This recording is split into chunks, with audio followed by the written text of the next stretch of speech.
Super Mario Galaxy 1 and 2 are by far the most lonely of the Mario titles out there. Although some levels are chipper and bright, they are often sandwiched between levels that are existential, looming, and somber. And sometimes this is welcome. I mean, I'm a dude who loves to relax and just think, so levels like this can be great. But sometimes if you enter them while not in the best of moods, they can almost feel depressing. And of course, in today's video, we're going to crank that up a notch. Because while Mario is out here questioning his existence under the grand cosmos, unfortunately, a certain mushroom lad was left behind to rot in the vacuum of space. It's time for another odd trip into Super Mario Galaxy 2, where this time, we're visiting a toad that's drifting out in space. I hope you enjoy. So Cosmic Cove Galaxy is an interesting level. It's just this giant rock with water that wraps around it completely, and during certain missions, this water can be frozen.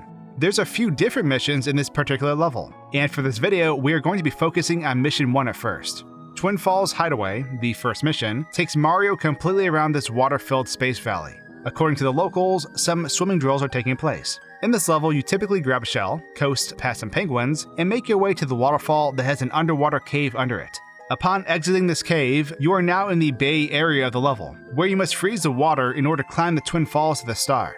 But this is where things get interesting. So if you were to make your way up to the star and look out across the horizon, slightly above your character, you'll see a giant Saturn-like planet. This is a planet that you eventually visit in a later star, but it still exists in this first mission. If we make our way up to this planet with a flying hack, we'll find that gravity is deactivated, and it's really hard to approach. If you're not careful, your character will bump into a wall and then fall to their death. It is possible to land on this planet though. And while this planet is kind of neat in this barren state, it's not actually 100% deserted, because there's a toad that lingers nearby. So back when I put out a video about breaking Super Mario Galaxy 2 with 2 players, which if you haven't watched it yet, it's truly absurd. Anyways, back when that video was released, an individual named the Switch Gamer had posted a comment on the video about how he had located this weird floating toad. Ultimately, it was this comment that led me to checking out his channel to see what it was all about, and that's what led me to where we are. So right in front of our character, quite a ways out in space, is Captain Toad. He's just floating amidst the stardust, just bopping up and down, in his less powerful, low polygon form. And initially, this is strange, because there is nothing else around him. So of course, I do what any fool does in movies where a horrible space monster is encountered.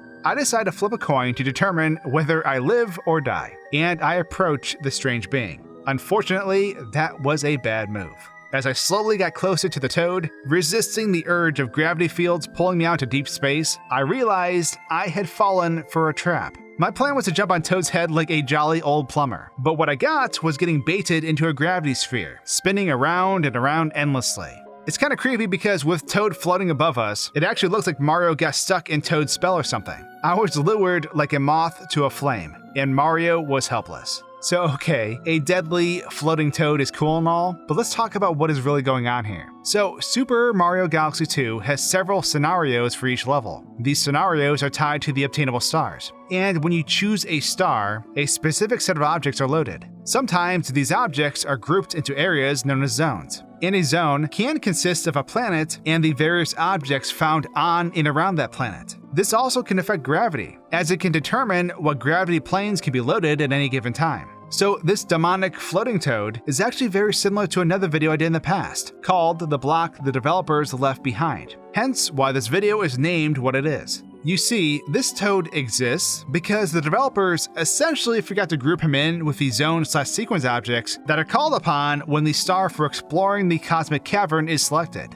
Normally in this level, Mario makes his way through an underground water-filled cavern that has several side-scrolling sections. He eventually then makes his way to Toad's spaceship for a checkpoint flag, before proceeding to the Saturn planet we landed on earlier. So everything but this Captain Toad was successfully grouped to the star. But because Captain Toad wasn't, he's essentially a universal object. In any scenario, he will be found floating out in space, regardless of his spaceship and surrounding objects are present. The only reason we cannot see Captain Toad by looking at the above planet from Cosmic Cove's main planet is because of the draw distance of the game, as certain objects only load in once they are a specific distance from the player. Every area down below is too far in distance, so a player would never know Captain Toad is up here, floating by himself, unless they manage to make it into his active range. Add this as another reason to why Cosmic Cove as a level is both peaceful and relaxing, but also existential and slightly depressing.